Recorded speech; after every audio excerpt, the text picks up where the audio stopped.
تبارك الذي نزل الفرقان على عبده ليكون للعالمين نذيرا. الحمد لله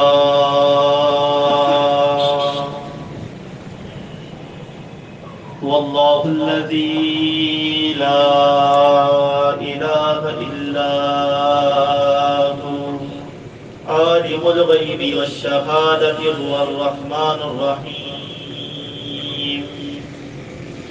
هو الله الذي لا إله إلا هو الملك القدوس السلام المؤمن المهيمن العزيز الجبار المتكبر سبحان الله عما يشركون.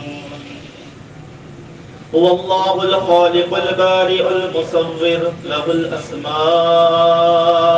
الحسنى يسبح له ما في السماوات والأرض وهو العزيز الحكيم. إن الحمد لله نحمده ونستعينه ونستغفره ونعوذ بالله من شرور أنفسنا ومن سيئات أعمالنا.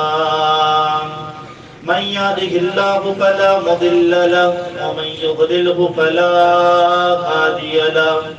وأشهد أن لا إله إلا الله وحده لا شريك له وأشهد أن محمدا عبده ورسوله. اللهم صل على محمد وعلى آل محمد كما صليت على إبراهيم وعلى آل إبراهيم إنك حميد مجيد. اللهم بارك على محمد وعلى آل محمد كما باركت على إبراهيم وعلى آل إبراهيم إنك حميد مجيد.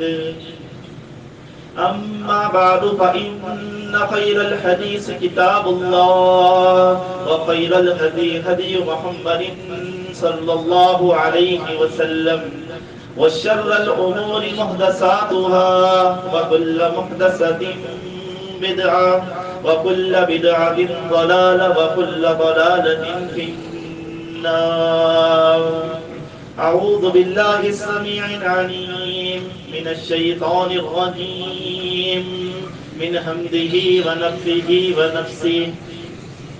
والسابقون الأولون من المهاجرين والأنصار والذين اتبعوهم بإحسان رضي الله عنهم ورضوا عنه وأعد لهم جنات تجري تحتها الأنهار خالدين فيها أبدا ذلك الفوز العظيم.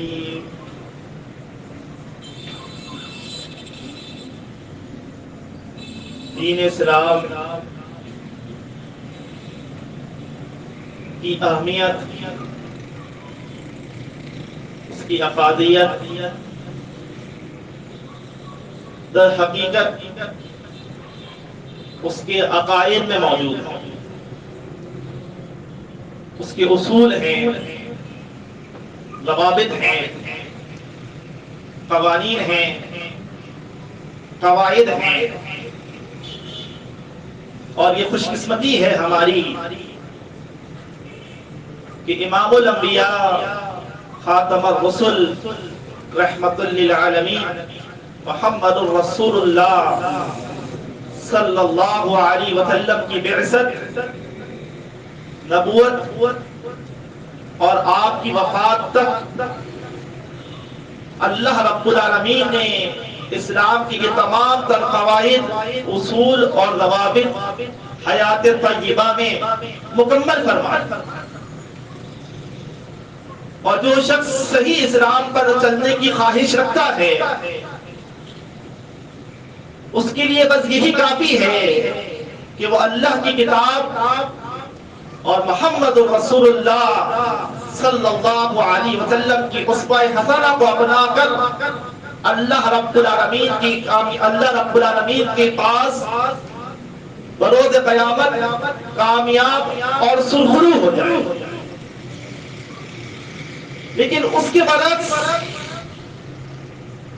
وہ تمام تر واقعات، وہ تمام تر معاملات، وہ تمام تر کہانیاں یا قصے جو رسول اللہ صلی اللہ علیہ وسلم کی دنیا سے رخصت ہو جانے کے بعد ہے، نہ ہی اس میں سے کوئی بھی واقعہ اسلام کا اصول بن سکتا ہے، نہ ہی اس میں سے کوئی بھی شہادت اسلام کے قوانین میں شامل ہو سکتی ہے، اور نہ ہی یہ تمام تر معاملات جھٹلانے سے اسلام کے قواعد میں، اس کے قاعدوں میں کسی قسم کی کوئی لغزش آتی ہے.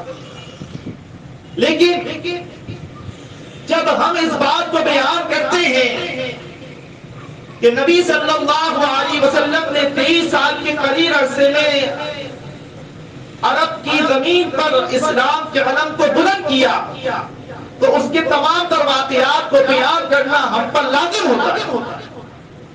جب ہم بیان کرتے ہیں نبی صلی اللہ علیہ وسلم کی وفات کے بعد 30 سال کے بہترین عرصے میں اسلام اپنے پوری آب و تاب کے ساتھ آدھی سے زیادہ دنیا پر حکمرانی کرتا تھا، تو اس کی صحیح تاریخ، اس کے صحیح واقعات، اس کے صحیح معاملات ہر مسلم کے لیے ضروری ہے کہ وہ اس کو جانے، اور جو جانتے ہیں وہ دوسروں تک پہنچائیں.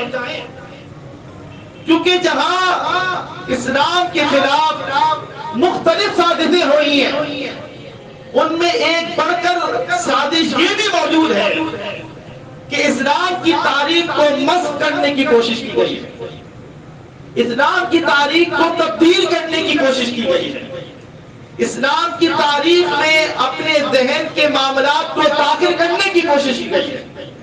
اسلام کے سپہ سالاروں کو، اسلام کے مجاہدین کو، نبی صلی اللہ علیہ وسلم کے ناصرین کو، اسلام کے خدمت گزاروں کے کرداروں کو داغدار کرنے کی بھی کوشش کی گئی ہے.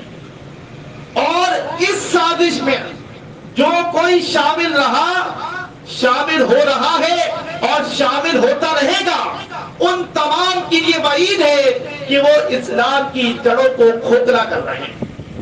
اور ایسے موقع پر کہ جب یہ سازش سرعام ہم اپنی آنکھوں سے دیکھ رہے ہوں اور اپنے کانوں سے سن رہے ہوں، تو ہم پر لازم ہے کہ جو علم ہم رکھتے ہیں اسلام کی تاریخ کا دفاع ہم خود کرنے موجود ہوں.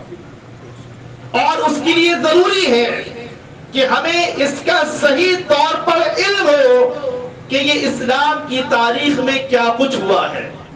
جو تاریخ ہم سے بیان کی جاتی ہے، جو تاریخ ہمارے سامنے رکھی جاتی ہے، جو واقعات، جو قصے، جو معاملات ہمیں بتائے جاتے ہیں، اس میں کیا کچھ جھوٹ شامل ہے، اس میں دشمن کی کیا سازش موجود ہے، اس میں کس قسم کا پروپیگنڈا موجود ہے، ان واقعات کو تبدیل کر کر، ان میں آمیزش کر کر، ان میں کمی کر کر یا ان میں اضافہ کر کے جو کچھ اسلام کی تاریخ کے نام پر اسلام کے لیے پیش کیا جاتا ہے، اس کا یکسر انکار کیا جائے اور صحیح تاریخ کا دفاع کیا جائے. اور یہی وجہ ہے شیخ الاسلام محی الجماعت سید مسعود احمد رحمہ اللہ نے جب ان معاملات کو دیکھا تو اسلام کی وہ صحیح تاریخ جو کہ صحیح ترین ہے، جس پر کسی قسم کا کوئی حرف نہ آئے، جس پر کوئی انگلی نہ اٹھا سکے، ایک ایسی صحیح تاریخ الاسلام والمسلمین کے نام سے کتاب مستند کی کہ جو محض قرآن مجید، صحیح بخاری اور صحیح مسلم کی احادیث پر مشتمل ہے. اور یہ سٹینڈرڈ یہ اس لیے اس قدر ہائی اونچا رکھا گیا تاکہ اس تاریخ پر کوئی انگلی نہ اٹھا سکے کہ اس میں جھوٹے اور من گھڑت واقعات موجود ہیں. اس کی وجہ بھی یہی تھی کہ صحیح تاریخ کا دفاع ہو. آج جو کچھ ہم یہاں بیان کر رہے ہیں اس کی وجہ بھی یہی ہے کہ صحیح تاریخ کا دفاع ہو، صحابہ اکرام رضوان اللہ علیہ مجمعین کی کردار کی کشی نہ کی جائے، ان کے کردار کو داغدار نہ کیا جائے، اور جو کچھ جھوٹ ہماری تاریخ میں شامل کر کے ہمیں دکھایا جا رہا ہے اس سے ہم پردے کو ہٹا کر صاف کر دیں۔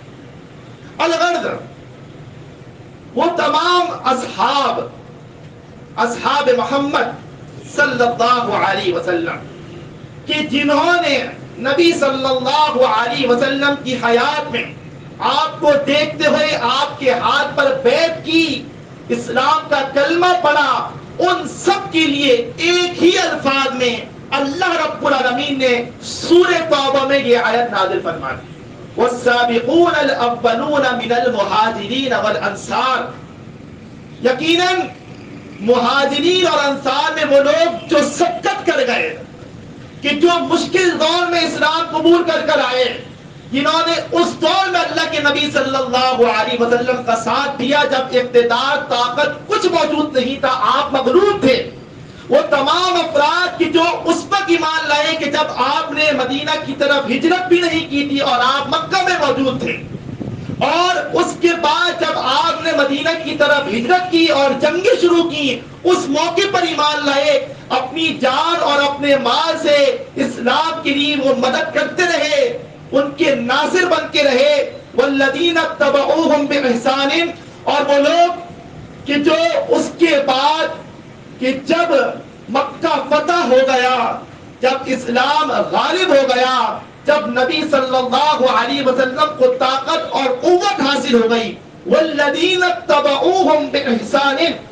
نیکی سمجھتے ہوئے، ان کی پیروی کرتے ہوئے، ان کے پیچھے چلتے ہوئے اسلام قبول کرتے رہے، رضی اللہ عنہم ورضوا عنہ، اللہ تعالیٰ ان سے راضی ہو گیا اور وہ اللہ رب العالمین سے راضی ہو گئے۔ یہ تمام تر اصحاب کے لیے سنہری حروف سند نازل کی ہے اللہ رب العالمین نے، چاہے وہ اولین اور مہاجرین انصار ہو یا وہ اواخر میں اسلام قبول کرنے والے ہو، ان سب کے لیے ہے رضی اللہ عنہم ورضوا عنہ، اللہ تعالیٰ ان سے راضی ہو گیا اور وہ اللہ رب العالمین سے راضی ہو گئے۔ اگرچہ یہ ایک علیحدہ بات ہے کہ جو شروع دور میں اسلام کے ابتدائی دور میں اسلام قبول کر آئے، ان کی فضیلت، ان کے درجات اللہ رب العالمین کے نزدیک ایک علیحدہ مقام رکھتے ہیں، اور یقیناً اہل اسلام کے لیے بھی ایک علیحدہ مقام رکھتے ہیں۔ وہ درجہ معاویہ رضی اللہ عنہ یا ابو سفیان رضی اللہ تعالیٰ عنہ کو نہیں دیا جا سکتا کہ تو درجہ ابو بکر صدیق اور عمر بن خطاب رضی اللہ تعالیٰ عنہ کا ہے، نہ ہی وہ درجہ معاویہ رضی اللہ عنہ اور ابو سفیان رضی اللہ تعالیٰ عنہ کو مل سکتا ہے کہ جو درجہ عثمان بن عفان اور علی بن ابی طالب رضی اللہ تعالیٰ عنہ کا ہے، نہ ہی عثمان رضی اللہ تعالیٰ عنہ اور علی رضی اللہ تعالیٰ عنہ کو وہ درجہ حاصل ہو سکتا ہے کہ جو درجہ ابو بکر صدیق، عمر بن خطاب رضی اللہ تعالیٰ عنہ کا ہے۔ صحابہ اکرام رضوان اللہ علیہ مجمعین کے مابین تفاضل ہو سکتا ہے، درجہ بندی ہو سکتی ہے، درجات بیان کیے جا سکتے ہیں، کسی کو پہلے نمبر پر، کسی کو چوتھے نمبر پر رکھا جا سکتا ہے، لیکن صحابہ اکرام رضوان اللہ علیہ مجمعین کے نام پر امت کے درمیان تفریق نہیں کی جا سکتی، ان کے ناموں پر گروہ بندی نہیں کی جا سکتی ہے، ان کے تفاضل میں کمی نہیں کی جا سکتی ہے، ان کی کردار کشی نہیں کی جا سکتی ہے، ان کی غلطیوں کو نکال کر قریت کر فتنہ انگیزی نہیں کی جا سکتی، چاہے وہ ابو بکر صدیق ہو یا کاتب وحی معاویہ بن ابی سفیان رضی اللہ تعالیٰ عنہ ہو، ان سب کے لیے اللہ رب العالمین کے الفاظ ہیں رضی اللہ عنہم ورضوا عنہ، اللہ تعالیٰ ان سے راضی ہو گیا، وہ اللہ رب العالمین سے راضی ہو گئے۔ اعد لهم جنات تجری تحتها الانہار، ان کے لیے اللہ نے تو وہ باغات تیار کر رکھے ہیں کہ جن کے نیچے نہریں روا دوا ہیں، خالدین فیہا ابدا، اور اس میں وہ ہمیشہ ہمیشہ رہیں گے، وذالک الفوز العظیم، دیکھا جائے تو در حقیقت یہی سب سے بڑی کامیابی ہے۔ یہ درجہ بندی ہماری بنائی ہوئی نہیں ہے، یہ درجہ بندی اس معاشرے میں مرتب ہوئی ہے کہ جو زیر سرپرستی زیر نگرانی ہے محمد رسول اللہ صلی اللہ علیہ وسلم کے۔ صحیح بخاری میں ہے، عبداللہ بن عمر رضی اللہ تعالیٰ عنہ سے مروی ہے، کہتے ہیں کنا نخیر فی زمن رسول اللہ صلی اللہ علیہ وسلم ابو بکر ثم عمر بن خطاب ثم عثمان بن عفان رضی اللہ تعالی عنہم، کہ ہم نبی صلی اللہ علیہ وسلم کے زمانے میں، آپ کی عہد رسالت میں، جو سب سے بہترین اپنے درمیان کسی شخصیت کو سمجھتے تھے تو وہ ابو بکر صدیق رضی اللہ تعالیٰ عنہ تھے۔ اس کے بعد جو ہمارے نزدیک بہترین تھا وہ عمر بن خطاب رضی اللہ تعالیٰ عنہ تھے۔ اس کے بعد جو صحابہ اکرام کی اجماعی صورت میں کوئی شخص بہترین تھا تو وہ عثمان بن عفان رضی اللہ تعالیٰ عنہ تھے۔ اور نبی صلی اللہ علیہ وسلم نے فرمایا، صحیح بخاری میں ہے، خیر الناس قرنی ثم الذین یلونہم ثم الذین یلونہم۔ دیکھو ویسے تو سب سے بہترین زمانہ میرا زمانہ ہے، نبی صلی اللہ علیہ وسلم کے زمانے میں کون؟ تمام تر صحابہ اکرام رضوان اللہ علیہ مجمعین، چاہے وہ وائل بن حجر رضی اللہ تعالیٰ عنہ کہ جو 10ویں ہجری میں اللہ کے نبی صلی اللہ علیہ وسلم پر ایمان لائے، یا ابو بکر صدیق رضی اللہ تعالیٰ عنہ جو ہجری سے قبل نبی صلی اللہ علیہ وسلم پر ایمان لائے، خیر الناس قرنی، یہ تمام کے تمام میری امت کے سب سے بہترین لوگ ہیں۔ ان تمام کی لیے یہ سند ہے رضی اللہ عنہم ورضوا عنہ۔ کوئی شخص آج یہاں بیٹھ کر ان صحابہ اکرام کے درمیان تفریق کرنے کی کوشش کرے، ان کے نقائص بیان کرنے کی کوشش کرے، ان کی کردار کشی کی کوشش کرے، ان کی اجتہادی غلطیوں کو گنوانے کی کوشش کرے، مشاجرات صحابہ کو امت کے درمیان تفریق بنانے کی کوشش کرے، امت کے درمیان لڑائی اور جھگڑا بنانے کی کوشش کرے، اور یہاں بیٹھ کر وہ صحابہ اکرام کے ایمان پر بات کرے کہ ان کا ایمان کس قدر زیادہ تھا، یا کسی صحابی کا ایمان کس قدر کمزور تھا، یا اس کی کس چیز کی حرص تھی، یا وہ کیا چاہ رہا تھا، یہ تمام تر وہ باتیں ہیں کہ جو بغاوت کی طرف مائل کرتی ہیں، جو لا علم، کم علم، بے وقوفوں کو اس نہج پر لے جاتی ہیں کہ وہ صحابی کی صحابیت سے انکار کر دیتا ہے، کہ وہ صحابی کو صحابی مانتا نہیں ہے، کہ وہ رضی اللہ عنہم ورضوا عنہ کی ڈیفینیشن اپنے ذہن اور اپنی زبان سے شروع کر دیتا ہے۔ یہ تمام تر باتیں آپ سے اس لیے بیان کی جا رہی ہیں کہ یہ فتنہ عام ہے۔ صحابہ اکرام رضوان اللہ علیہ مجمعین کا نام لے لے کر کچھ یوٹیوبرز محض اپنے ویوز فالوئنگ بڑھانے کے لیے وہ کچھ کہہ جاتے ہیں کہ اپنے ایک اکیڈمی کمرے میں ایئر کنڈیشن اے سی لگا کر ٹھنڈے ماحول میں بیٹھ کر کس چیز پر بات ہو رہی ہے کہ معاویہ اور علی میں صحیح کون تھا۔ وہاں بیٹھ کر بات ہو رہی ہے کہ معاویہ رضی اللہ تعالیٰ عنہ صحابی ہے بھی یا نہیں ہے۔ وہاں بیٹھ کر بات کیا ہو رہی ہے کہ بنو امیہ جو اسلام کے صحابہ بنو امیہ میں شامل ہیں وہ تمام کے تمام کیا کچھ اہل بیت پر ظلم ڈھاتے رہے ہیں۔ اس قدر کا جھوٹ، پروپیگنڈا، فتنہ انگیزی، لوگوں کو ابھارنا، اکسانا، اور ہمارے معصوم لوگ کہ جو اپنے مولوی سے کبھی دلیل کا سوال نہیں کرتے، جب وہ اس چیز سے باہر آتے ہیں اور دلیل مانگنا شروع کرتے ہیں تو پھر کسی ایسے شخص کے مقلد بن جاتے ہیں جو انٹرنیشنل نمبرنگ کا حوالہ دے دے کر لوگوں کو بے وقوف بناتا ہے، اور ہمارے معصوم عوام بے وقوف بنتے رہتے ہیں۔ ضرورت اس عمل کی ہے کیونکہ یہ جوش، یہ غصہ، یہ ناراضگی ہماری بالکل جائز ہے۔ کسی شخص کو یہ اختیار نہیں ہے کہ وہ کسی ایک بھی صحابی رسول پر آ کر اپنے الفاظ گانا شروع کر دے، طنز و تانا شروع کر دے، کون حق پر ہے، کون نا حق پر ہے، کون باطل پہ تھا، کس کی کیا خواہش تھی، تمہیں کیا معلوم؟ جب کربلا کا واقعہ آتا ہے، جب عثمان بن عفان کی شہادت کا واقعہ آتا ہے تو الفاظ ہوتے ہیں کیا سی سی ٹی وی فوٹیج لگائی ہوئی تھی کہ کس نے قتل کیا ہے؟ اور جب کربلا کا واقعہ آتا ہے تو معلوم ہوتا ہے کہ موصوف وہیں بیٹھ کر سارا نظارہ کر رہے تھے۔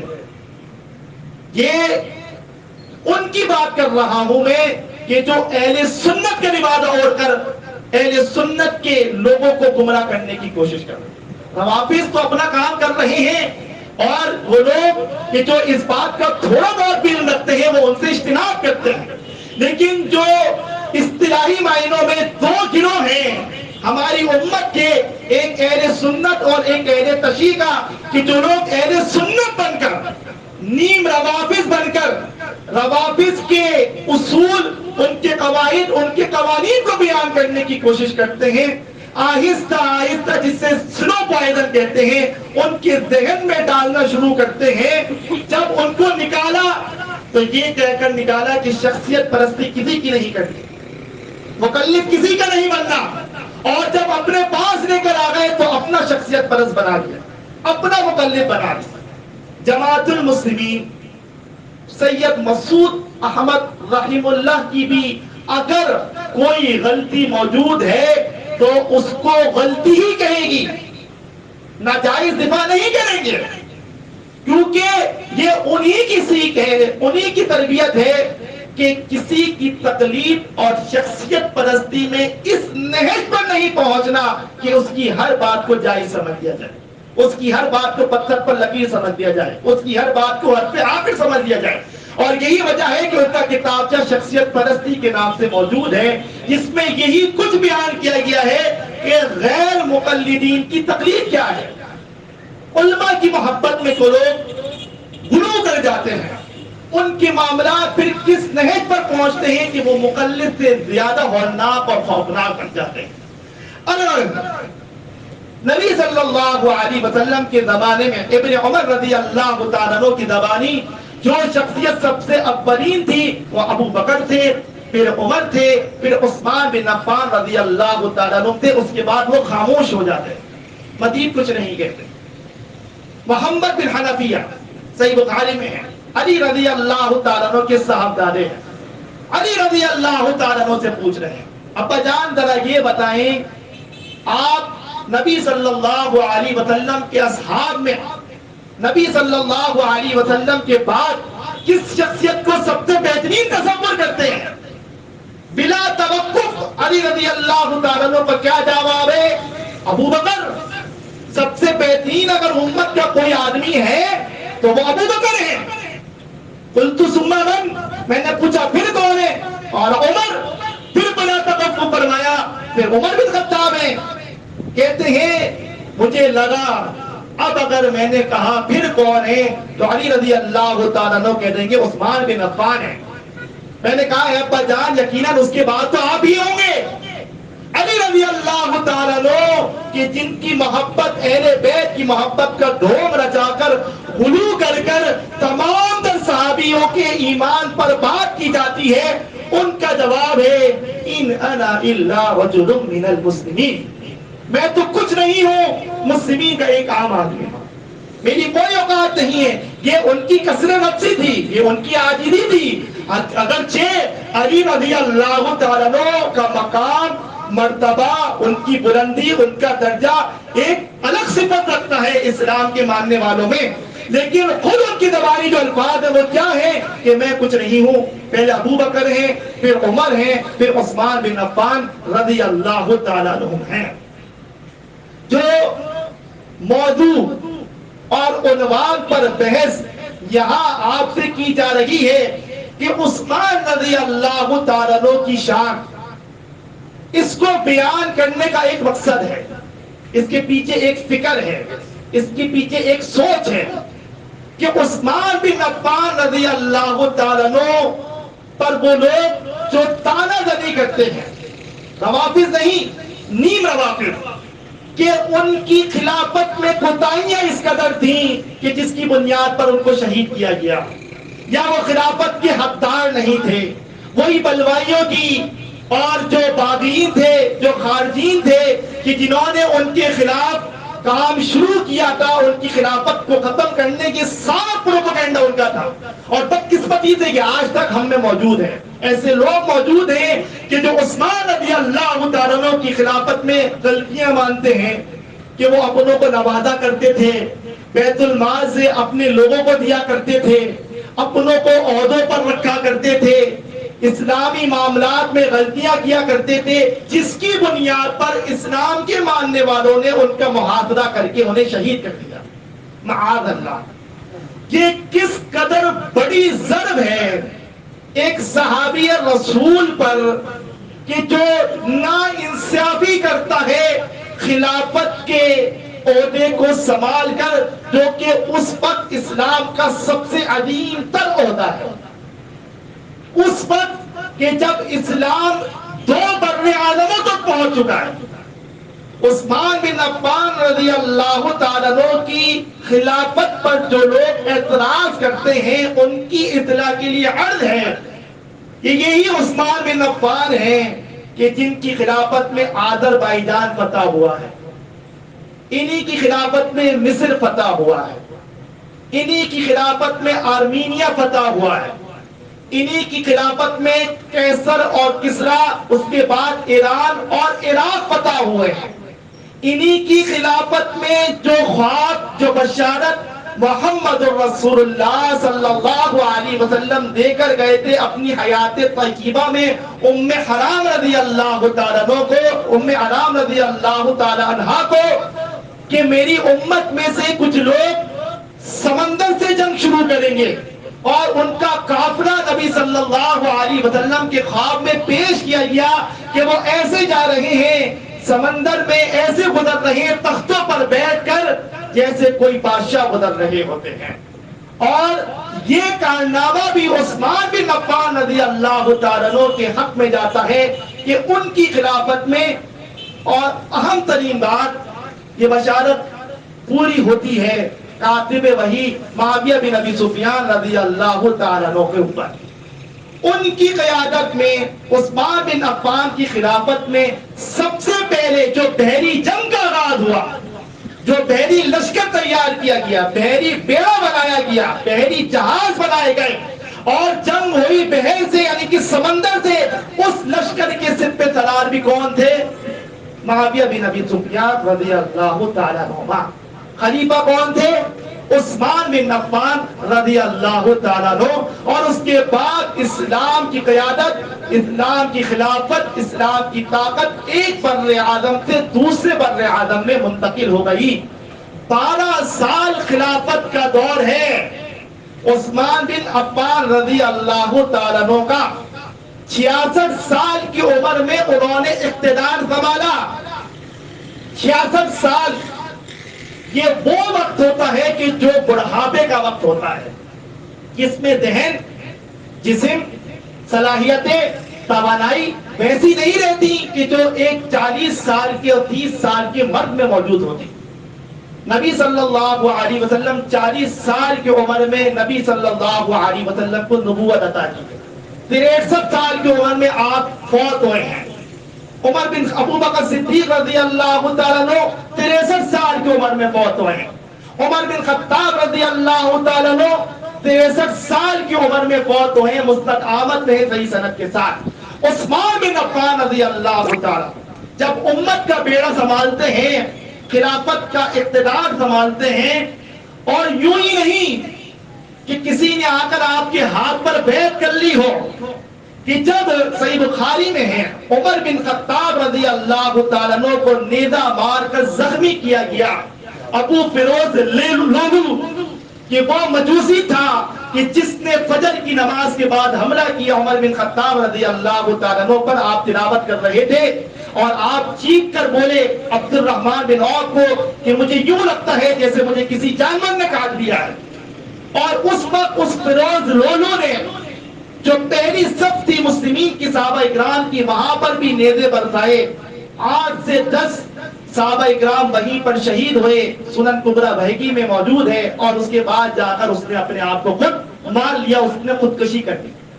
الغرض جب عمر بن خطاب رضی اللہ تعالیٰ عنہ شدید زخمی حالت میں موجود تھے تو آپ سے کہا گیا اے امیر المومنین اپنا کوئی جانشین بنا دیجیے۔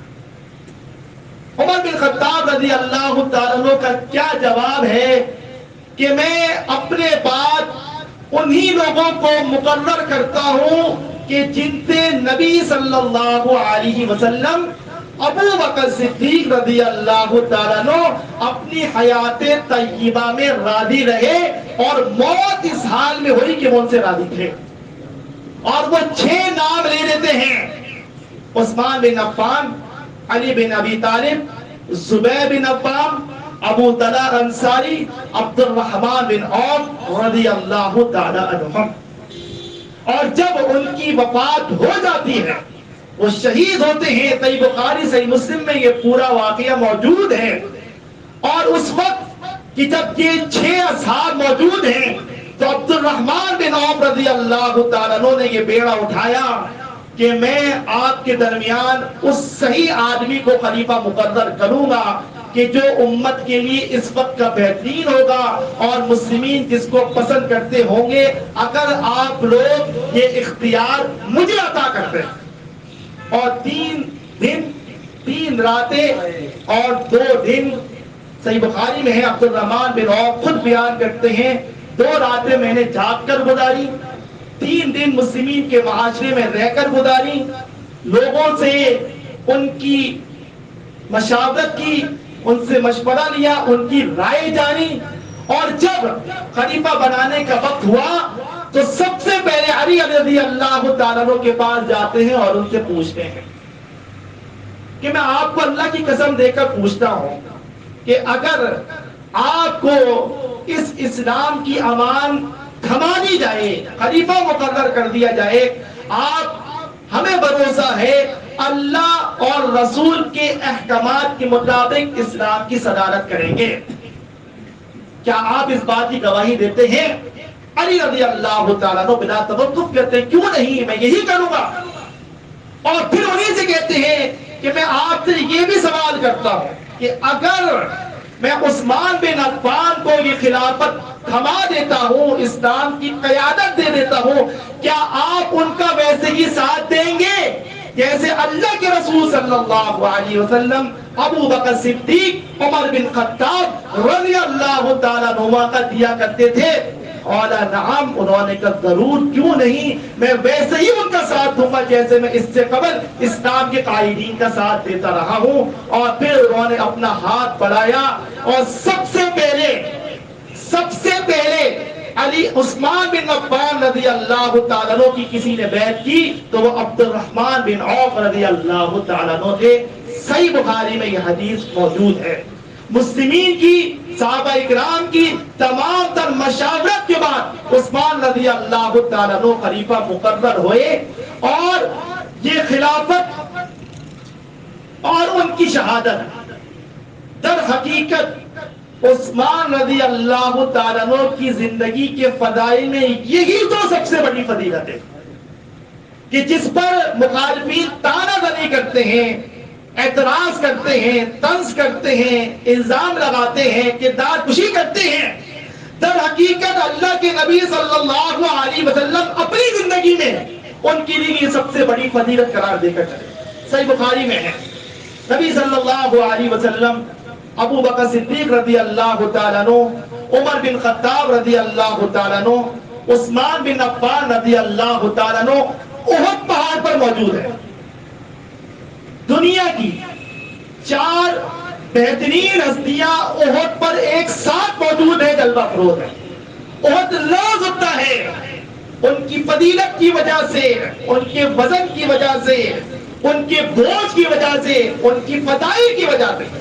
اور جب احد لرزتا ہے تو نبی صلی اللہ علیہ وسلم احد پر اپنا پاؤں مارتے ہیں اور فرماتے ہیں اسبت یا احد، اے احد ٹھہر جا، تھم جا، فَإِنَّ عَلَيْكَ نَبِيٌّ وَصِدِّيقٌ وَشَهِيدَانِ، ابھی تجھ پر ایک نبی موجود ہے، ایک صدیق موجود ہے اور 2 شہید موجود ہیں. نبی آپ خود ہیں، صدیق ابو بکر ہیں، 2 شہید عمر بن خطاب اور عثمان بن عفان رضی اللہ تعالی عنہ ہیں، جن کی فضیلت، جن کو شہادت کی خوشخبری زبان اقدس سے مل رہی ہے اللہ کے نبی صلی اللہ علیہ وسلم کے الفاظ میں. وہ کیسے آج بیٹھ کر ان کے ایمان پر اعتراض کر سکتے ہیں، ان کی غلطیوں کو گنوانے کی کوشش کر سکتے ہیں، ان کی شہادت کو انہی کی غلطیوں کا خمیازہ کہتے ہیں کہ ان کی اپنی غلطیاں تھیں کہ جس کو وہ بھگت رہے تھے. اور یہ کون لوگ ہیں؟ میں نام لے لیتا ہوں، اسحاق جھالوی جیسے لوگ کہ جو کہ اب مر چکے ہیں اور ان کا انجام ان کے رب کے ساتھ ہے، اور انجینئر علی مرزا جیسے لوگ جو آج یوٹیوب پر بیٹھ کر عثمان بن عفان، کبھی معاویہ بن ابی سفیان، کبھی بنو امیہ، کبھی عمر بن عاص، کبھی کوئی، کبھی کسی صحابی، کہ جن کے نام سے ہم اپنے ایمان کو تازہ کرتے ہیں، جن کے واقعات سے ہم اپنے اندر جوش لاتے ہیں، ان کے نام لے لے کر کوئی شخص تانا دنی یا لعن طعن کرے تو ہم یہ برداشت نہیں کر سکتے. اور جھوٹ بول کر، لوگوں کو بیوقوف بنا کر، احادیث پہ تحریف کر کے، غلط ترجمے کر کے، ان کے نقائص بیان کر کے، اور یہ کہہ کر کہ عثمان بن عفان کی پالیسیز کے تو صحابہ کرام خلاف تھے، تبھی یہ خمیازہ انہیں بھگتنا پڑا. یہ عثمان بن عفان جیسے خلیفہ اور صحابی موجود تھے تو ہی ایسے شہید ہو گئے. اگر عمر بن خطاب جیسا کوئی لیڈر وہاں موجود ہوتا تو کسی کی ہمت نہیں تھی کہ وہ کھڑے ہو کر خلیفۃ المسلمین کے خلاف اپنی آواز بلند کر لیتا. یہ عثمان بن عفان رضی اللہ تعالیٰ عنہ جیسے با اخلاق، جیسے با کردار، با حیا، با شرم، غنی، خرچ کرنے والے، نرم دل، نرم گفتار، ہر موقع پر نبی صلی اللہ علیہ وسلم کا ساتھ دینے والے ایسے صحابی رسول تھے جو شہید ہو گئے، کہ جنہوں نے مدینہ کی حرمت کو پامال نہیں ہونے. وجہ یہی تھی، ورنہ آپ بتائیں کیا مصیبت تھی، کس چیز نے روکا ہوا تھا عثمان بن عفان کو کہ جس شخص کی قیادت، خلافت 2 بنے آدم پر موجود ہے، اس کی کس قدر بڑی فوج ہوگی. کیا چند بلوائی، چند خارجین، چند مخالفین، چند باغی ان کے گھر کا محاصرہ کر کے انہیں قتل کر سکتے تھے؟ علی بن ابی طالب جیسے بہادر ان کے ساتھ ساتھی موجود ہیں. حسن رضی اللہ تعالیٰ عنہ کہتے ہیں مستدرک حاکم میں اس وقت جوان تھا اور میری کوشش تھی کہ میں لڑوں جا کر اور بچاؤں اپنے خلیفۃ المسلمین کو، لیکن کس نے روکے رکھا تھا یہ میں آپ سے بیان کروں. کہ عثمان بن عفان کی اپنی پالیسی تھی کہ وہ مدینہ کی حرمت کو پامال نہیں ہونے دے سکتے تھے. یہی وجہ تھا کہ محاصرے میں ہو کر، کہ جب وہ محاصرے میں ہیں، باغی باہر کھڑے ہیں، وہ کیا صحابی رسول ہے کہ جو باہر نکلتے ہیں اور ان لوگوں کو جنہوں نے محاصرہ کیا ہوا ہے، صحیح بخاری کے باب میں موجود ہے، فتح الباری میں ہے، ترمذی میں ہے، ابو داؤد میں ہے، صحیح سند کے ساتھ عثمان بن عفان رضی اللہ تعالیٰ عنہ کیا الفاظ کہہ رہے ہیں؟ انشدکم باللہ، اے لوگوں میں تمہیں اللہ کی قسم دے کر پوچھتا ہوں کہ جب نبی صلی اللہ علیہ وسلم مدینہ ہجرت کر کر آئے تھے، مسلمین کے پاس پینے کے لیے پانی موجود نہیں تھا، اور آپ نے فرمایا تھا من حفر بئر معونہ بئر روما فلہ الجنۃ، کہ جس نے آج یہ بئر روما کا کنواں خرید کر عطا کیا اور اپنے ڈول کو اس کنویں میں ایسے ہی ڈالا جیسے تمام مسلمین ڈالتے ہیں، تو اس کے لیے اللہ رب العالمین کی طرف سے جنت ہے. دوسری روایت میں اللہ تعالیٰ اس کے لیے جنت میں کنواں کھود کر رکھے گا. تو وہ میں تھا. اے مسلمین، آج تم میرے خلاف ہو، میں تھا کہ جس نے اپنے خالص مال سے، خالص گویا کہ صرف میرا مال تھا، کسی دوسرے شخص کو میں نے شریک نہیں کیا تھا. میں تھا وہ کہ جس نے یہ بئر روما خرید کر دیا تھا. آج تم اسی روما کے کنویں کا پانی مجھے پینے نہیں دیتے. انشدکم باللہ، میں تمہیں اللہ کی قسم دے کر پوچھتا ہوں کہ جب نبی صلی اللہ علیہ وسلم کو غزوہ تبوک پر روانہ ہونا تھا اور آپ نے فرمایا تھا من جہد غازیا، کہ جو شخص تبوک کے لشکر کو تیار کرنے میں مدد کرے گا اللہ رب العالمین کی طرف سے اس کے لیے جنت ہے۔ اے مسلمین، وہ میں تھا کہ جس نے اس موقع پر اس لشکر کو تیار کرنے میں اپنا مال خرچ کیا تھا۔ آج تم مجھے یہاں قتل کرنے کے لیے موجود ہو، میرا اور تمہارا یہ معاملہ میں اللہ کی کتاب پر چھوڑتا ہوں، اللہ تعالیٰ اس کا فیصلہ کرتے ہیں۔ یہ کون ہے؟ عثمان بن عفان رضی اللہ تعالیٰ عنہ۔ کتنے بلوائی ہوں گے، کتنے باغی ہوں گے جنہوں نے ان کے گھر کا بیت خلافت کا محاصرہ کیا ہو؟ 100، 200، 500، 1000۔ جبکہ اس وقت جو ان کی فوج تھی، جو مدینہ میں صحابہ کرام رضوان اللہ علیہم اجمعین کی تعداد تھی، وہ ہزاروں میں۔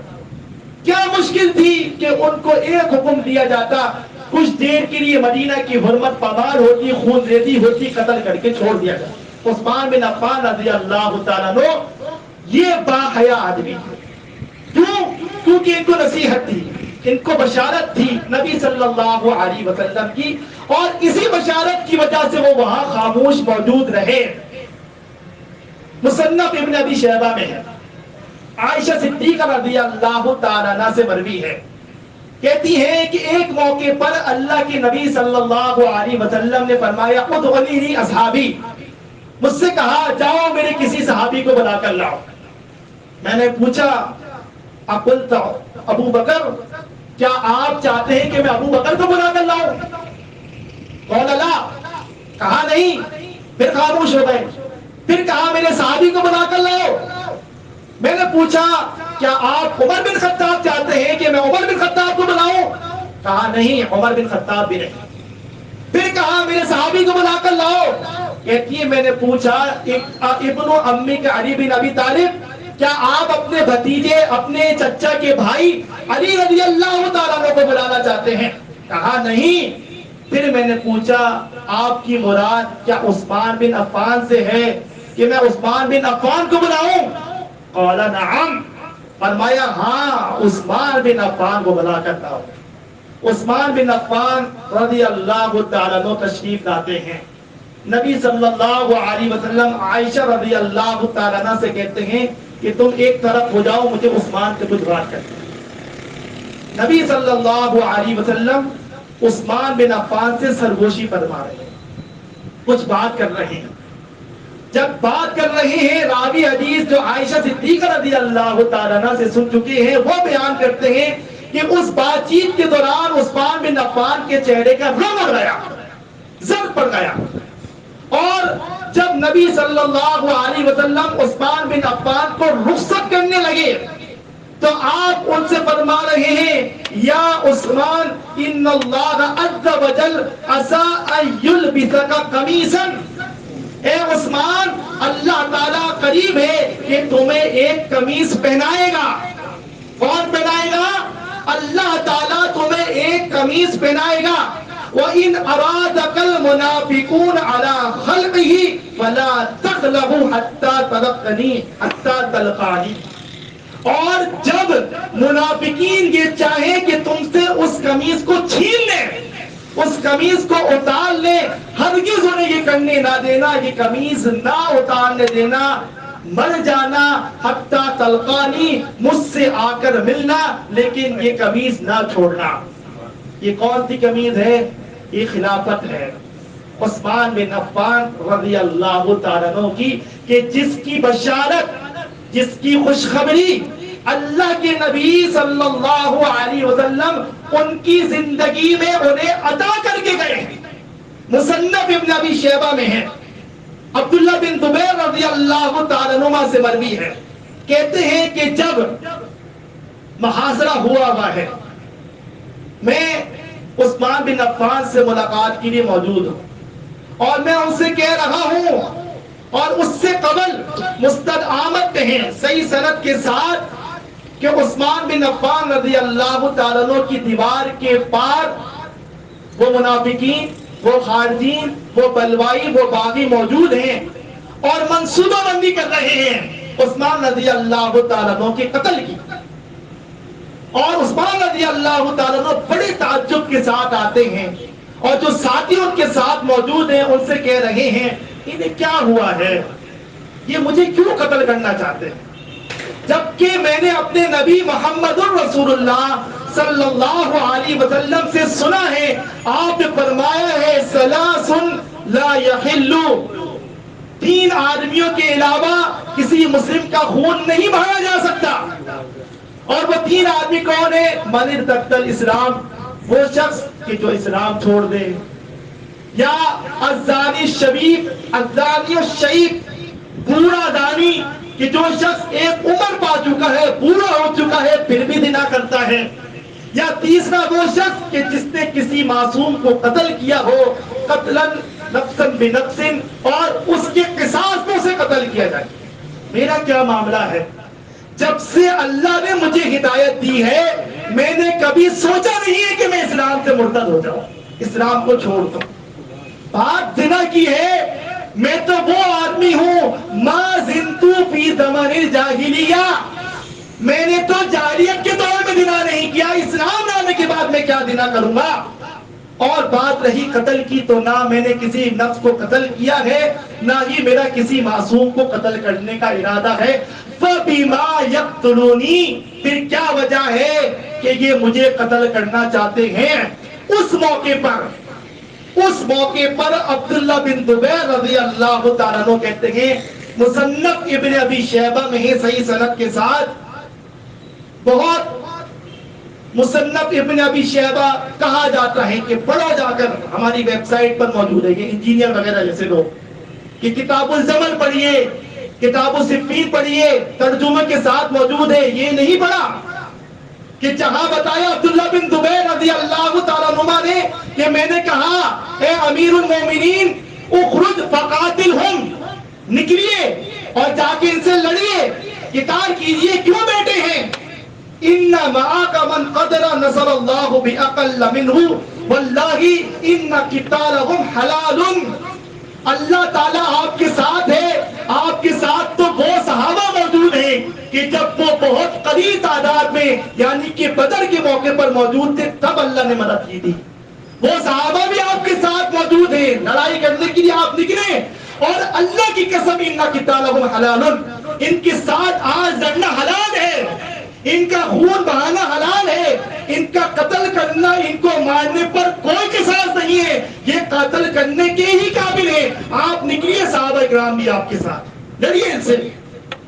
وہ کیا کہتے ہیں عثمان بن عفان رضی اللہ تعالیٰ عنہ، ان لی احدن احد احدن من النبی صلی اللہ علیہ وسلم، میں نے وعدہ کیا تھا اپنے نبی محمد الرسول اللہ صلی اللہ علیہ وسلم.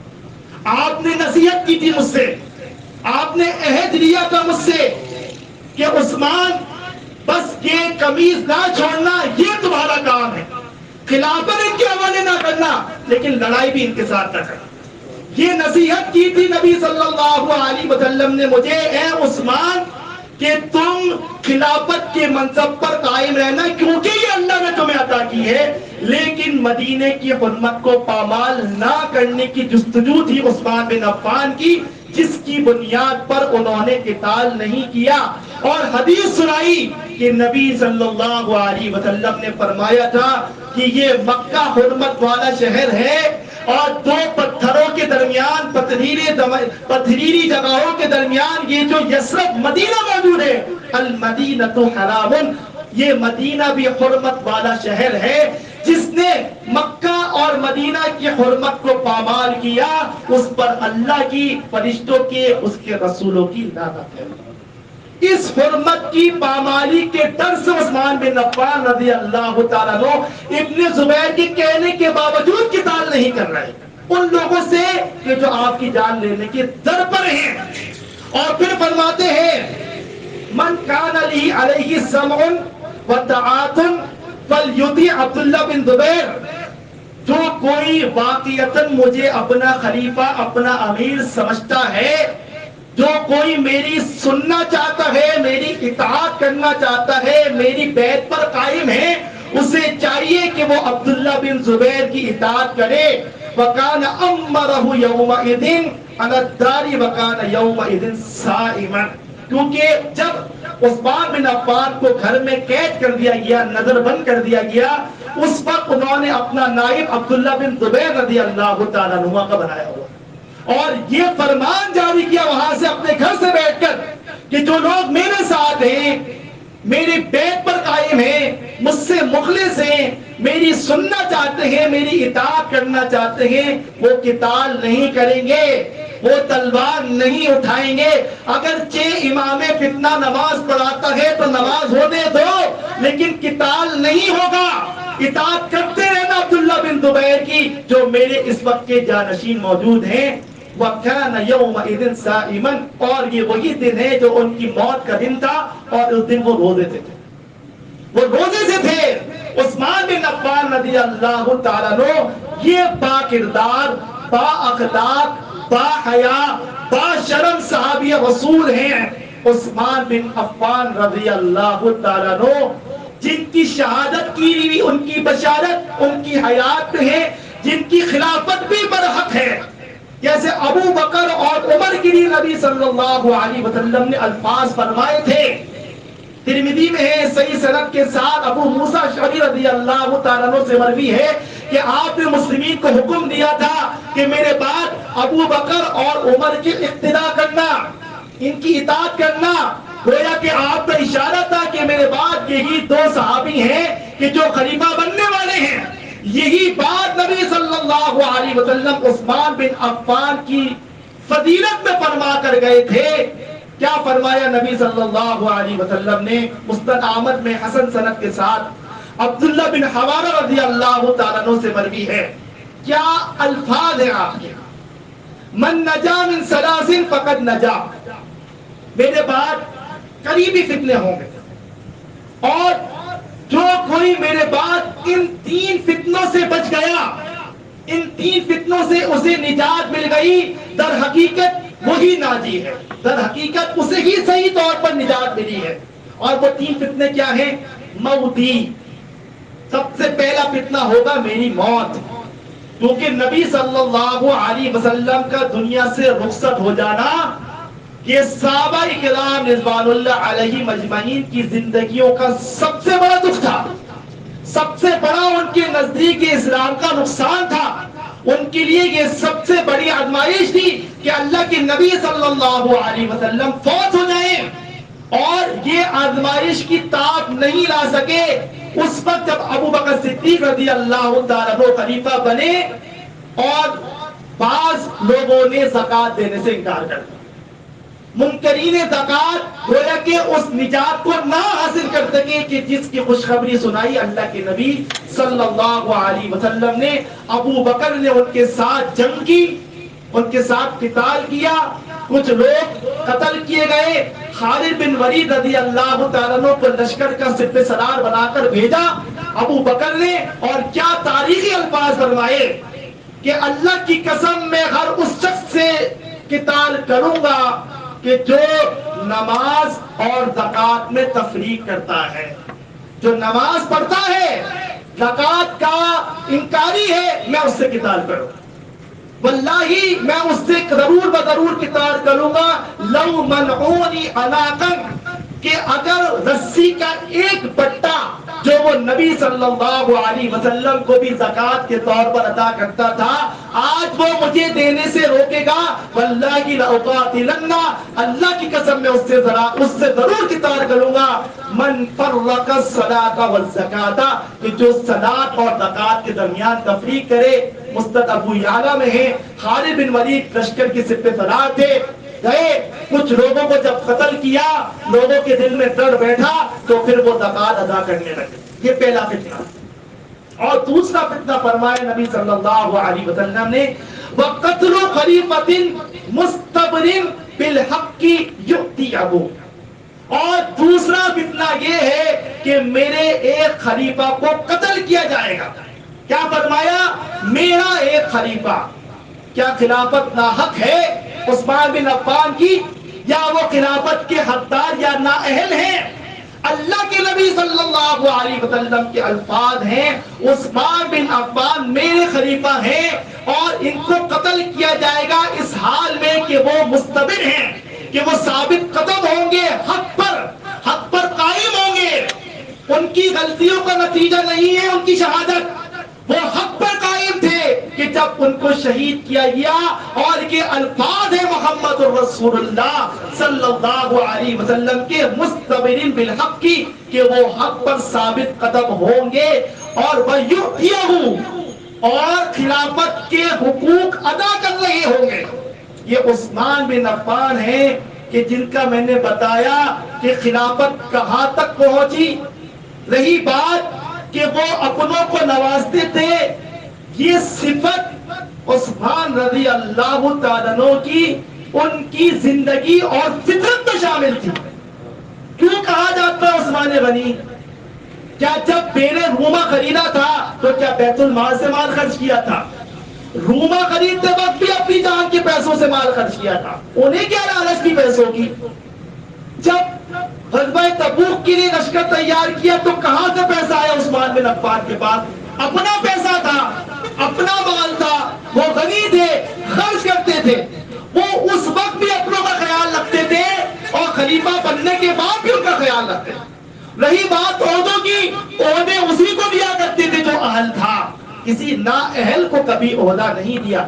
حاسدین, منافقین, جلنے والے ہر دور میں, ہر خلافت میں, ہر عمارت میں موجود رہتے. کیا نبی صلی اللہ علیہ وسلم کی رشتہ داری نہیں ابو بکر کے ساتھ؟ آپ سب سے پہلے خلیفہ نہیں بنے؟ کیا آپ کی رشتہ داری نہیں عمر بن خطاب کے ساتھ؟ وہ خلیفہ نہیں بنے؟ علی بن ابی طالب کو نبی صلی اللہ علیہ وسلم کے داماد کے ساتھ آپ کے چچا داد بھائی ہونے کا شرف بھی حاصل ہے. وہ پھر کیسے اہل ہو گئے؟ ان کی نگاہ میں سب سے پہلے خلیفہ بننے کے خلیفہ بلا فصل. اگر علی رضی اللہ تعالیٰ عنہ بھی رشتہ داری کی بنیاد پر اہل نہیں ہے خلافت کے, تو عثمان بن عفان کے دور میں بھی تمام عہدے جو دیے گئے وہ اہل تھے اس بات کی کہ ان کو عہدہ دیا جائے. پروپیگنڈا کرنے کے لیے, فتنہ کرنے کے لیے, سازش کرنے کے لیے, ہوا چلانے کے لیے, لوگوں کو بدگمان کرنے کے لیے, لوگوں کو اپنا امیر اپنے خلیفہ سے ذہن خراب کرنے کے لیے کچھ تو چاہیے ہوتا ہے. اور یہی وہ کچھ تھا جو عثمان بن عفان رضی اللہ تعالیٰ عنہ کے فیصلوں میں انہیں مل رہا تھا. اگرچہ وہ درست فیصلے تھے, اگرچہ ان کی خلافت درست طور پر قائم تھی, ورنہ ایسے کیسے آذربائیجان, آرمینیا اور دوسری چیزیں فتح ہو رہی تھی. اسلام کا قلعہ تو اپنے طور پر مکمل طور پر قائم تھا اور یہ خلافت بڑھ رہی تھی. اور تبھی وہ لوگ جو سازشی ہوتے ہیں وہ ایسے لوگوں کو لبادہ اڑا کر اجتماعیت میں, اسلام میں داخل کرتے ہیں. پھر وہ لوگوں میں اپنا ایک مقام حاصل کرتے ہیں. جب لوگ ان کی سننا شروع ہو جاتے ہیں پھر وہ اپنا کام شروع کرتے ہیں. اور یہ کام اگر ہم آج دیکھتے ہیں تو یہ کام خلفائے راشدین کے دور سے ہوتا. نبی صلی اللہ علیہ وسلم کے دور میں بھی ایسے لوگ موجود تھے کہ جو صحیح بخاری میں ہے کہ آپ سے کہہ دے یا محمد اتق اللہ وعدل, نعوذ باللہ من ذلک, معاذ اللہ, کہ کوئی شخص نبی کو بھی کہہ سکتا ہے کہ اے محمد اللہ سے ڈریے, انصاف کیجئے, اپنا اپنوں کو بانٹ رہے ہیں. جب یہ الفاظ نبی صلی اللہ علیہ وسلم کو کہے جا سکتے ہیں تو آج ہم کیا چیز ہیں؟ ہماری تو کوئی اوقات ہی نہیں ہے, ہم تو بالکل حقیر ہیں. تو یہی بات عثمان بن عفان رضی اللہ تعالیٰ عنہ کے ساتھ بھی تھی. در حقیقت عمر بن خطاب رضی اللہ تعالیٰ عنہ نے بھی وہ لوگ کہ جو اہل تھے ان کو عہدے دیے ہیں. شام میں جو معاویہ رضی اللہ تعالیٰ عنہ کو امیر بنایا وہ عمر بن خطاب نے بنایا تھا, عثمان بن عفان نے نہیں بنایا. کہ کہا جاتا ہے کہ عثمان بن عفان کی بنو امیہ سے رشتہ داری جو کہ معاویہ رضی اللہ تعالیٰ عنہ سے بھی بنتی تھی, تبھی انہیں امیر شام بنا کر روانہ کر دیا. امیر شام معاویہ اس وقت سے ہے کہ جب عمر بن خطاب رضی اللہ تعالیٰ عنہ خلیفہ تھے. اور عثمان بن عفان رضی اللہ تعالیٰ عنہ کی خلافت میں اللہ کی قسم اگر معاویہ مدینے میں موجود ہوتے کوئی بلوائی ان کے خلاف تلوار نہیں اٹھا سکتا. وہ معاویہ عقل مند فقیہ سیاستدان آدمی تھے. وہ اس وقت سے قائد تھے اپنے لشکروں میں, اپنے قبائل میں. ان کے والد ابو سفیان اپنے قبیلے کے سردار تھے, معاویہ اپنے قبیلے کے سردار تھے. یہ سرداری تو ان کے خون میں رچی ہوئی تھی. یہ بنو امیہ اگر خلافت پہ قائم رہی تو وہ اس چیز کی اہل تھی, اور اس چیز کی بشارت اللہ کے نبی صلی اللہ علیہ وسلم سنا کر گئے تھے. اور یہی بشارت صحیح بخاری میں اس حدیث میں موجود ہے جو بڑی مشہور اور معروف ہے کہ جب ابو موسیٰ اشعری رضی اللہ تعالیٰ عنہ, عبداللہ بن قیس جن کا حقیقی نام ہے, صحیح بخاری صحیح مسلم میں ہے, کہ نبی صلی اللہ علیہ وسلم کی تلاش میں گھوم رہے ہیں. دیکھا کہ نبی صلی اللہ علیہ وسلم ایک باغ میں موجود ہے. تشریف لے جاتے ہیں اور کیا کہتے ہیں, آج کے دن میں نبی صلی اللہ علیہ وسلم کا دربان بن کر رہوں, آپ کی حفاظت کروں گا, آپ کی نگرانی کروں گا. آپ نبی صلی اللہ علیہ وسلم اپنے گھٹنوں تک اپنے ازار کو بلند کر کے کنویں میں ٹانگے لٹکائے ہوئے نبی صلی اللہ علیہ وسلم تشریف فرما ہے. دستک ہوتی ہے, پوچھتے ہیں کون ہے, جواب ملتا ہے ابو بکر ہو. آتے ہیں اور کہتے ہیں اے اللہ کے نبی صلی اللہ علیہ وسلم, یہ ابو بکر آئے ہیں, فاستأذن لہ, آپ سے اجازت طلب کرتے ہیں اندر آنے کی. آپ کیا کہتے ہیں, اذن لہ وبشرہ بالجنہ, جاؤ ابو بکر کو اندر آنے کی اجازت دو اور انہیں اس کے ساتھ ساتھ جنت کی بشارت بھی سنا. ابو بکر اندر تشریف لاتے ہیں, آپ کو سلام کرتے ہیں. نبی صلی اللہ علیہ وسلم جس منڈیر پر کنویں کی موجود ہیں اس کی دائیں جانب ابو بکر صدیق رضی اللہ تعالیٰ عنہ تشریف فرما ہو جاتے. ابو موسیٰ اشعری صحابی ہیں, مسلم ہیں, مومن ہیں, خواہش رکھتے ہیں کہ آج نبی صلی اللہ علیہ وسلم بشارتیں سنا رہے ہیں. اے کاش میں اپنے بھائی کو وضو کرتا ہوا چھوڑ کر آیا تھا, اس کے نصیب میں ہو کہ وہ یہاں پہنچ جائے. اللہ رب العالمین اسے ہدایت دے کہ وہ یہاں پر آ جائے. اللہ کے نبی صلی اللہ علیہ وسلم اسے بھی کوئی خوشخبری سنا.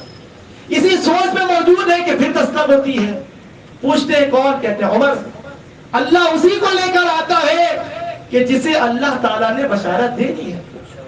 یہ شرف انہی کو ملتا ہے کہ یہ وہ ابو بکر اور عمر ہیں کہ جن کے لیے آپ کے الفاظ ہیں خرجت انا ابی بکر و عمر, ذهبت انا ابو بکر و عمر, انطلقت انا ابو بکر و عمر, ذهبت انا ابو بکر و عمر. جو دائیں بائیں نبی صلی اللہ علیہ وسلم کے ہمیشہ موجود رہتے ہیں. میں چلا ابو بکر چلے, عمر چلے, میں نکلا ابو بکر نکلے, عمر نکلے, میں گیا ابو بکر چلے, عمر چلے. یہ الفاظ آپ کی زبان پر موجود رہتے تھے. یہ ایسے اصحاب تھے نبی صلی اللہ علیہ وسلم. اور یہی وجہ ہے کہ تلاش کرتے ہوئے عمر بھی پہنچ گئے کہ اللہ کے نبی کہاں ہیں. اجازت مانگی, واپس جاتے ہیں. اور آپ اندازہ کریں ابو موسیٰ بچے ہیں, چھوٹے درجے کے صحابی. کہیں ابو بکر نے یہ نہیں کہا تم ہٹو, میں جاتا ہوں اللہ کے نبی سے ملاقات کر. عمر بن خطاب جو شیر آدمی ہے کہیں نے کہا ہٹو ابو موسیٰ, میں خود جاتا ہوں نبی صلی اللہ علیہ وسلم. نہیں, اجازت طلب کی, یہ دربار ہے آج اللہ کے نبی صلی اللہ علیہ وسلم. جاؤ جا کے اجازت طلب کرو, اجازت ملے گی تو اندر تشریف اندر آئیں گے. جاتے ہیں اور بتاتے ہیں اللہ کے نبی عمر گیٹ پر موجود ہے دروازے پر اور اندر آنا چاہتے ہیں. آپ نے کیا فرمایا, اذن لہ وبشرہ بالجنہ, جاؤ انہیں بھی اجازت دو, جنت کی خوشخبری سنا. عمر بن خطاب رضی اللہ تعالیٰ عنہ اندر تشریف لاتے ہیں. بیچ میں اللہ کے نبی موجود ہیں, منڈیر کی کنویں کی منڈیر پر دائیں جانب ابو بکر موجود ہیں, بائیں جانب صرف ایک آدمی کی جگہ موجود ہے اور اس جگہ کو پر کرتے ہیں عمر بن خطاب رضی اللہ تعالیٰ عنہ تشریف لا کر, اور وہ منڈیر پر ہو جاتی ہے. اور صحابی رسول ابن عباس کہتے ہیں ہم اس سے یہی تعبیر کیا کرتے ہیں کہ جیسے یہ تینوں اپنی زندگی میں ایک ساتھ موجود تھے, ویسے ہی اللہ رب العالمین نے ان کی موت کے بعد بھی انہیں جمع کر دیا کہ حجرہ عائشہ میں جو قبریں ہیں وہ ابو بکر، عمر اور رسول اللہ صلی اللہ علیہ وسلم کی ساتھ ہیں۔ وہ منڈیر کی 3 جگہیں پر ہو گئی اور قبر کی وہ جگہیں 3 بھی پر ہو گئی انہی تینوں ساتھیوں کے ساتھ جو دنیا میں ایک دوسرے کا ہاتھ تھام کر موجود تھے اور آخرت میں بھی ایک ساتھ ہیں۔ ابو موسیٰ اشعری رضی اللہ تعالیٰ عنہ پھر دروازے پہ آتے ہیں اسی سوچ کے ساتھ، اے کاش اللہ اس بلا بندے پر رحم کر دے کہ وہ بھی آ جائے۔ ابو بکر عمر کو جنت کی بشارت مل گئی ہے۔ پھر دروازے پر دستک ہوتی ہے اور کیا دیکھتے ہیں؟ فَإِذَا عثمان بن عفان رضی اللہ تعالیٰ، عثمان بن عفان بھی موجود ہے اور اجازت طلب کرتے ہیں۔ ابو موسیٰ اشعری پھر اندر جاتے ہیں اور بتاتے ہیں عثمان موجود ہیں۔ آپ فرماتے ہیں اِذْن لَهُ وَبَشِّرْهُ بِالْجَنَّةِ تَلْوَا تَصِيبَهُ، جاؤ جا کر انہیں جنت کی خوشخبری سناؤ اور اس آزمائش کے ساتھ جنت کی خوشخبری سناؤ جو کہ انہیں پہنچنے والی ہے۔ اس آزمائش کی پیش گوئی، یہ تکلیف جو عثمان بن عفان پر آنی تھی اس خلافت کے دور میں، یہ نبی صلی اللہ علیہ وسلم اپنی حیات طیبہ میں عثمان بن عفان کو سنا چکے تھے، انہیں بتا چکے تھے کہ قمیص اللہ تمہیں پہنانے والا ہے، اس قمیص کے ساتھ، اس خلافت کے ساتھ تم پر آزمائش بھی آئے گی، لیکن یہ یاد رکھو کہ اس جنت، اس کے ساتھ ساتھ اللہ رب العالمین نے تمہارے لیے جنت بھی لکھ دی ہے۔ یہ شہادت، یہ بشارت، یہ جنت اللہ کے نبی صلی اللہ علیہ وسلم کی زبان سے اللہ رب العالمین نے عثمان بن عفان رضی اللہ تعالیٰ عنہ کو سنا دی تھی۔ عثمان بن عفان رضی اللہ تعالیٰ عنہ کی جو فضائل ان کی شہادت میں موجود ہے، اور وہاں یہ الفاظ بھی ہیں کہ جب عثمان بن عفان تشریف لائے، جو اعزاز نبی صلی اللہ علیہ وسلم نے بلند کیا ہوا تھا اسے ڈھانپ دیا، اور جب آپ سے پوچھا گیا آپ نے ایسا کیوں کیا تو آپ نے کیا فرمایا کہ جس شخص سے اللہ کے فرشتے بھی حیا کرتے ہیں کیا میں اس شخص سے حیا نہ کروں؟ یہی الفاظ اللہ کے نبی صلی اللہ علیہ وسلم اپنے حجرے میں بھی فرما چکے ہیں کہ آپ لیٹے ہوئے تھے، ابو بکر آتے ہیں، کچھ بات کرتے ہیں، چلے جاتے ہیں، عائشہ صدیقہ رضی اللہ تعالیٰ عنہ موجود ہیں، صحیح مسلم میں ہیں، عمر بن خطاب آتے ہیں، بات کرتے ہیں، چلے جاتے ہیں، عثمان بن عفان آتے ہیں، آپ محتاط ہو جاتے ہیں، آپ اٹھ کر بیٹھ جاتے ہیں، اپنا اعداد درست کرتے ہیں۔ عائشہ صدیقہ رضی اللہ تعالیٰ عنہ کہتی ہے اللہ کے نبی، ابو بکر آئے، عمر آئے، آپ لیٹے رہے، بات کرتے رہے، عثمان آئے، آپ سیدھے ہو کر بیٹھ گئے، اعداد بھی درست کر لیا، اور عائشہ سے کہا کہ تم اندر چلی جاؤ، تو آپ نے اس وقت کے الفاظ فرمائے تھے، اے عائشہ کیا میں اس شخص سے حیا نہ کروں جس سے اللہ کے فرشتے حیا کرتے ہیں؟ جو شخصیت اتنی با حیا ہے، جو شخصیت اتنی با کردار ہے، جو شخصیت اتنی با اخلاق ہے، کیا گمان بھی کیا جا سکتا ہے کہ وہ اپنی خلافت میں ناانصافی کر رہے تھے؟ کیا گمان بھی کیا جا سکتا ہے کہ وہ خلافت کے اہل نہیں تھے؟ کیا گمان بھی کیا جا سکتا ہے کہ وہ خلافت کے حقوق ادا نہیں کر رہے تھے؟